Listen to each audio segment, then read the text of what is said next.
আসসালামু আলাইকুম সবাইকে Bengal sisters kitchen travel and blog থেকে।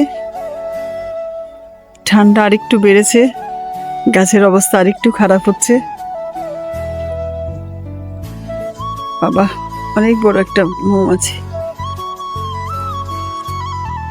আমাদের লাউ আর একটা হয়েছে আলহামদুলিল্লাহ, ছোট্ট সাইজ, একটু বড় হলো।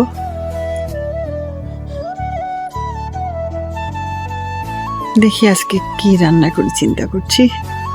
আসলাম গার্ডেনের কাছে আগে দেখতে কি নেওয়া যায়।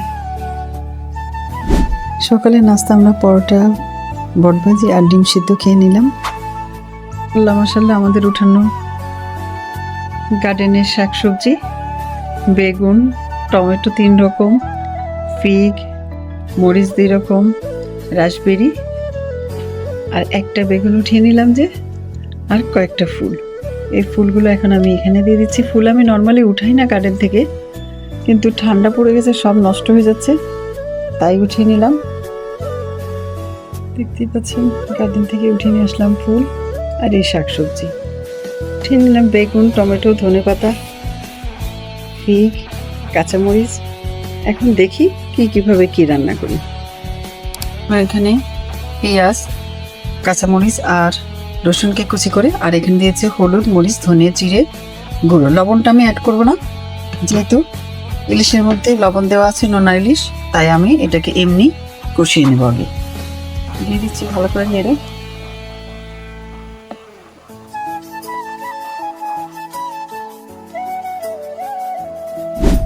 নোনা ইলিশ ডিম ভরা, এটা আমার বড় দিলা ভাই আমাকে কিনে দিয়েছিল বাংলাদেশ থেকে আনার সময়। কিছুটা খেয়েছি, এখনো অনেক বড় মাছটা আমি অনেকগুলো আছে। একটা বড় পিস নিয়ে আমি এটাকে বেগুন দিয়ে করছি, গার্ডেনের বেগুনটা উঠালাম, সেটা দিয়ে করবো।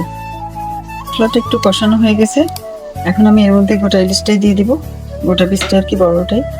এখন ভালো করে কষিয়ে নিব, তারপরে বেগুনটা অ্যাড করব। বেগুনটাকে আমি বড় টুকরো করেই কেটে নিলাম। ভালোভাবে কষিয়ে নিলাম, এখন দিয়ে দিচ্ছি বেগুনগুলোকে।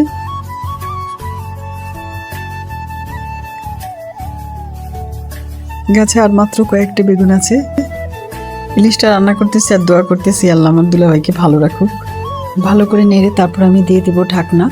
5-7 মিনিটের মধ্যেই বেগুনটা নরম হয়ে যাবে। তেল ওঠা পর্যন্ত ওয়েট করলাম, বেগুনটা সিদ্ধ হয়ে গেল, তেল উঠে গেল। এখন আমি ধনেপাতা কুচি করে দিয়ে দিলাম। হয়ে গেল আমার তরকারিটা। ইলিশ আর বেগুন কিন্তু দারুণ জমে, আপনারাও করে দেখতে পারেন। তরকারিটা আমি সাইডে রেখে দিলাম, দিয়ে এখন সবজি বসিয়ে দিলাম। পেঁয়াজ একটু লাল করে দিয়ে দিলাম, লাউ, আলু আর মশলা, টমেটো কেটে রেখে দিলাম সাইডে।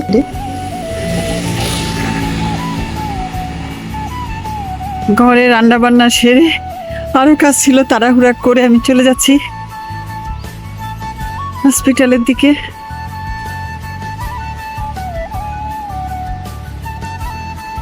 বেশিরভাগ সময় এমন হয়, আমি এদিকে দাঁড়িয়ে আছি, ওদিককার বাস যাচ্ছে। আমি বাসে করছিলাম, ট্রাম আসছে আর আসছে, কয়েকটা ট্রাম গেল,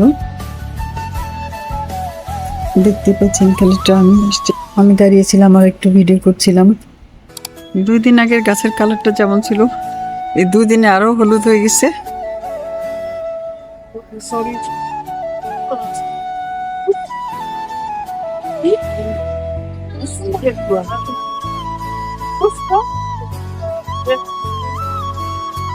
বাস এসে পড়লো, আমি উঠে গেলাম বাসের মধ্যে বসে একটু একটু করে ভিডিও করছিলাম, দেখতেই পাচ্ছেন আপনারা।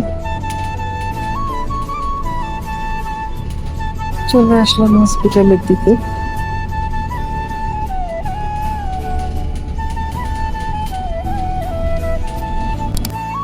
আকাশ এত মেঘলা, সারাটা দিন এই অবস্থা, যখন তখন বৃষ্টি আসবে।